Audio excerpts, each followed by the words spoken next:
Friends, ಎಲ್ಲರಿಗೂ ಎರಡು ಕನಸು ಎಪಿಸೋಡ್ 2ಗೆ ಸ್ವಾಗತ. ನಿನ್ನೆ ನಾನು ಎರಡು ಕನಸು ಸೀರಿಯಲ್ನ ಎಪಿಸೋಡ್ 1ನೇ ಭಾಗನ ನಾನು ನಿನ್ನೆ ಹಾಕಿದ್ದೆ. ಇವತ್ತು ನೀವು 2ನೇ ಭಾಗನ ನೋಡ್ಬೋದು. ನಿನ್ನೆ ವಿಡಿಯೋದಲ್ಲಿ ಲಲಿತಾ ಮತ್ತು ರಾಮು ಇಬ್ಬರು ರಾತ್ರಿ ಮೀಟ್ ಮಾಡಿ ಇವತ್ತು ಇನ್ವಿಟೇಷನ್ ಕಾರ್ಡ್ನ ಪ್ರಿಂಟ್ ಮಾಡೋದ್ರ ಬಗ್ಗೆ ಮಾತಾಡಿರ್ತಾರೆ. ಇವಾಗ ರಾಮು ಲಲಿತಾ ಅವ್ರ ಅಪ್ಪನ ಹತ್ರ ಮಾತಾಡೋದಕ್ಕೆ ಅಂತ ಲಲಿತಾ ಅವ್ರ ಮನೆಗೆ ಬಂದಿದ್ದಾನೆ. ಇವತ್ತಿನ ಸ್ಟೋರಿನಲ್ಲಿ ಏನಾಗುತ್ತೆ ಅಂತ ನೋಡೋಣ. ಅದಕ್ಕೂ ಮುಂಚೆ ಯಾರೆಲ್ಲ ವೀಡಿಯೋಸ್ನ ಸಬ್ಸ್ಕ್ರೈಬ್ ಮಾಡದೆ ನೋಡ್ತಿದ್ದೀರಾ ದಯವಿಟ್ಟು ಸಬ್ಸ್ಕ್ರೈಬ್ ಮಾಡ್ಕೊಂಡು ನೋಡಿ. ನನ್ನದೊಂದು ಚಿಕ್ಕ ಪ್ರಯತ್ನ ಮಾಡ್ತಿದ್ದೀನಿ. ಫಿಲಮ್ ಎರಡು ಕನಸು ಏನಿದೆ ಮೂವಿ ಅದೇ ರೀತಿ ಒಂದು ಸ್ಟೋರಿ ಮಾಡೋಣ ಅಂತ. ದಯವಿಟ್ಟು ಹೇಗಿದೆ ಅಂತ ನನಗೆ ಕಮೆಂಟ್ಸ್ ಮುಖಾಂತರ ತಿಳಿಸಿ. ನಿನ್ನೆ 4 ಜನ ಸಬ್ಸ್ಕ್ರೈಬರ್ ಆಗಿದ್ದೀರಾ, ನನಗೆ ತುಂಬಾ ಖುಷಿ ಆಯಿತು. ನಾನು ಎಕ್ಸ್ಪೆಕ್ಟೇಷನ್ ಇಟ್ಕೊಂಡಿರಲಿಲ್ಲ 4 ಜನ ಒಂದೇ ದಿನದಲ್ಲಿ ಆಗ್ತಾರೆ ಅಂತ ಅಂದ್ಬಿಟ್ಟು. ನಾನು ಅದು ನೈಟ್ ಸಂಜೆ 7 ಗಂಟೆಗೆ ಹಾಕಿದ್ದು ವೀಡಿಯೋಸ್ನ. ಇನ್ಮೇಲೆ 7 ಗಂಟೆಗೆ ಬರ್ತಾ ಇರುತ್ತೆ ವೀಡಿಯೋಸು.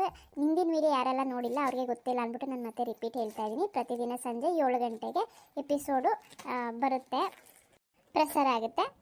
ಹಾಗೆ ಫ್ರೆಂಡ್ಸ್, ವ್ಯೂಸು ಕೂಡ ಅಷ್ಟಾಗಿ ಆಗೋದಿಲ್ಲ ಅಂತ ಅಂದ್ಕೊಂಡಿದ್ದೆ. 1 ವೀಕ್ವರೆಗೂ ಯಾರು ಸಬ್ಸ್ಕ್ರೈಬರ್ ಆಗೋದು ಇಲ್ಲ ಅಂತ ಅಂದ್ಕೊಂಡಿದ್ದೆ. ಯೂಟ್ಯೂಬಲ್ಲಿ ಸ್ಟಾರ್ಟಿಂಗಲ್ಲಿ ಅಷ್ಟು ಚೆನ್ನಾಗಿ ವ್ಯೂಸ್ ಆಗೋದಿಲ್ಲ, ಸಬ್ಸ್ಕ್ರೈಬರ್ಸ್ ಆಗಲ್ಲ ಅಂದ್ಕೊಂಡಿದ್ದೆ. ಪರವಾಗಿಲ್ಲ, 4 ಜನ ಸಬ್ಸ್ಕ್ರೈಬರ್ಸ್ ಆಗಿದ್ದೀರಾ, ತುಂಬ ಖುಷಿ ಆಯಿತು.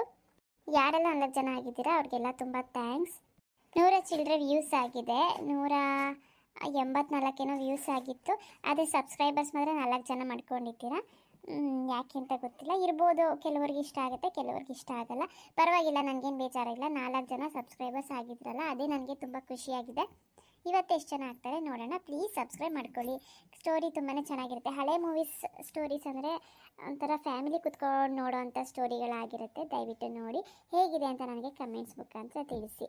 ನನ್ನ ಓನ್ ಡೈಲಾಗಲ್ಲಿ ಕೆಲವೊಂದು ಡೈಲಾಗ್ಸ್ನ ಹೇಳ್ತೀನಿ. ಫಿಲಮ್ ಸ್ಟೋರಿಗೂ ಇದಕ್ಕೂ ಕಂಪೇರ್ ಮಾಡ್ಕೋಬೇಡಿ, ಕಂಟೆಂಟ್ ಮಾತ್ರ ತೊಗೊಂಡಿದ್ದೀನಿ ಅಷ್ಟೇ. ಇದೊಂದು ಚಿಕ್ಕ ಪ್ರಯತ್ನ ಅಷ್ಟೇ. ಪ್ಲೀಸ್ ಸಪೋರ್ಟ್ ಮಾಡಿ ಫ್ರೆಂಡ್ಸ್. ಬನ್ನಿ ಇವತ್ತಿನ ಎಪಿಸೋಡ್ 2ನ ಶುರು ಮಾಡೋಣ. ಲಲಿತಾ ಹೋ ಅತ್ತೆ, ಹಬ್ಬಬ್ಬಬ್ಬ, ಬೆಳಗ್ಗೆ ಎದ್ದೋನು ದೇವರನ್ನ ಕೂಡ ಸ್ಮರಿಸಲಿಲ್ಲ. ಬೆಳಗ್ಗೆ ಎದ್ದಾಗ್ಲಿಂದ ನಿಂದೇ ಧ್ಯಾನ ನನಗೆ. 100 ಬಯಕೆ ಆತುರ ತುಂಬಿದೆ, 100 ಕನಸು ಕಾತುರ ಕಾಡಿದೆ, ಲಾಲೆ ಲಾಲೆ ಲಾಲೆ ಲಾಲೆ ಲಾಲೆ ಲೇ. ಲಲಿತಾ, ಯಾಕೆ ತಲೆ ಬಗ್ಗಿಸ್ಕೊಂಡು ಕೂತಿದ್ಯಾ?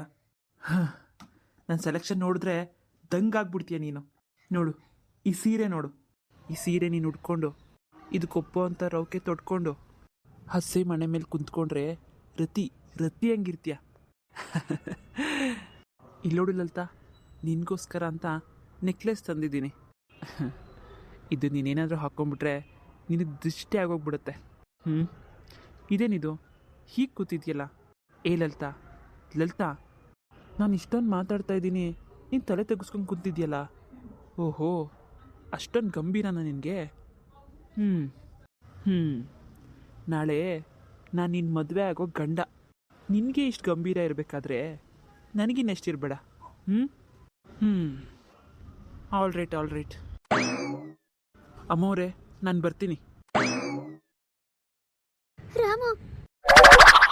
ರಾಮು ನೀನು ಕೈ ಬಿಡಲ್ಲ ತಾನೆ? ಏನಾಯ್ತು ಲಲಿತಾ, ಕೈ ಬಿಡೋದು?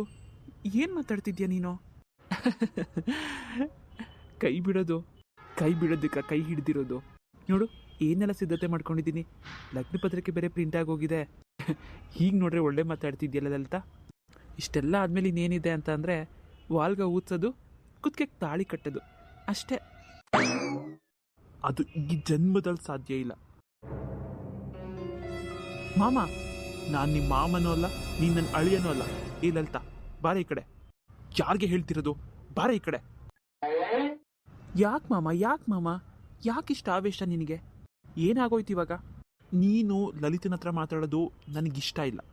ಅಯ್ಯೋ, ಇದೊಳ್ಳೆ ಚೆನ್ನಾಗಿದೆಯಲ್ಲ, ನನ್ನ ಹೆಂಡತಿ ಆಗೋಳ ಜೊತೆ ನಾನು ಮಾತಾಡಬಾರ್ದೆ? ಏನಂದೆ?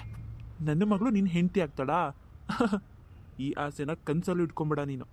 ಅಯ್ಯಯ್ಯೋ, ಏನಂದ್ರೆ ಇವತ್ತೊಂದಿನ ನನ್ನ ಮಾತು ಕೇಳಿ. ಕೋಪದಲ್ಲಿ ನಿಮ್ಮ ಮಗಳು ಬಾಳನ್ನ ನೀವೇ ಹಾಳು ಮಾಡಬೇಡಿ. ನನ್ನ ಮಾತು ಕೇಳಿ ಇವತ್ತೊಂದಿನ ಸುಮ್ಮನಿದ್ದು ಬಿಡಿ. ಮುಚ್ಚೆ ಬಾಯಿ. ನನ್ನ ಮಾತಿಗೆ ಯಾರಾದರೂ ಎದುರು ಬಂದರೆ ಸಿಗು ತೋರಣ ಕಟ್ಟಿಬಿಡ್ತೀನಿ. ನಡಿಯೇ ಒಳಗಡೆ, ನಡಿಯೇ. ಬಂದು ಬಿಟ್ಲು ಹೇಳೋದಕ್ಕೆ. ನನ್ನ ಮಗಳು ಬಾಳನ್ನ ಏನು ಮಾಡ್ಬೇಕು ಅನ್ನೋದು ನನಗೆ ಗೊತ್ತು. ಈ ಸಂಬಂಧ ಸಾಧ್ಯವಿಲ್ಲ ಅಂದರೆ ಸಾಧ್ಯವಿಲ್ಲ. ಯಾಕೆ ಮಾವ ಹಿಂಗೆಲ್ಲ ಮಾತಾಡ್ತಿದ್ಯಾ? ನಮ್ಮಿಬ್ರು ಮದುವೆ ಆಗಲೇ ನಿಶ್ಚಯ ಆಗ್ಬಿಟ್ಟಿದೆ ನೋಡಿ. ಲಗ್ನ ಪತ್ರಿಕೆ ಪ್ರಿಂಟ್ ಹಾಕ್ಸ್ಕೊಂಡ್ ಬಂದಿದ್ದೀನಿ. ಮುಂದಿನ ವಾರನೇ ಮದುವೆ. ಇಲ್ಲಿ ನೋಡಿ ಲಗ್ನ ಪತ್ರಿಕೆ ಕಾಣಿಸ್ತಿಲ್ವೇ? ಈ ಲಗ್ನ ಪತ್ರಿಕೆನ ತೆಗೆದು ಬಿಸಾಕ್ತೀನಿ. ನನ್ನ ಮಗಳನ್ನ ಬೀದಿಲಿ ಹೋಗೋ ಭಿಕ್ಷಕನ್ ಕೂಡ ಕೊಟ್ಬಿಡ್ತೀನಿ. ನಿನಗೆ ಮಾತ್ರ ಕೊಡೋದಿಲ್ಲ. ಅವಳು ಕುತ್ಕೆನ ಹಿಸ್ಕಿ ಬಾವಿಗೆ ತಳ್ತೀನೋ ಹೊರತು ನಿಮ್ಮ ಮನೆಗೆ ಸೊಸೆಯಾಗಿ ಮಾತ್ರ ಕಳಿಸೋದಿಲ್ಲ. ಯಾಕೆ ಮಾವ? ಏಕೆ ತಲೆಗೆಲೆ ಕೆಟ್ಟಿದ್ಯಾ? ಇಷ್ಟ ಬಂದಾಗ ಮದುವೆ ಮಾಡ್ತೀನಿ ಅನ್ನೋದು, ಬೇಡವಾದಾಗ ಬೇಡ ಅನ್ನೋದಕ್ಕೆ ನಾವೇನು ಆಟದ ವಸ್ತುಗಳ?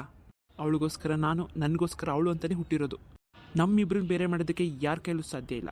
ನಡಿ ಲಲಿತಾ, ನೀನು ಯಾವತ್ತೂ ನನ್ನೋಳು. ನಡಿ ಇಲ್ಲಿಂದ ಹೋಗೋಣ. ಬಿಡ ಅವಳನ್ನ.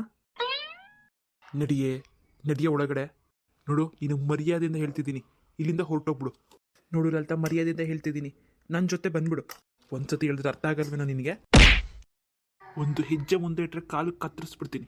ನಡಿಯೇ ಒಳಗಡೆ. ಮರ್ಯಾದೆಯಿಂದ ಇಲ್ಲಿಂದ ಹೊರಟೋಗು. ಲಲಿತಾ, ಮರ್ಯಾದೆಯಿಂದ ನನ್ನ ಜೊತೆ ಬಂದ್ಬಿಡು ಲಲಿತಾ. ಇವ್ರ ಸವಾಸನೆ ಬೇಡ, ನಾವಿಬ್ರು ನೆಮ್ಮದಿಯಾಗಿರೋಣ. ಬಂದ್ಬಿಡು.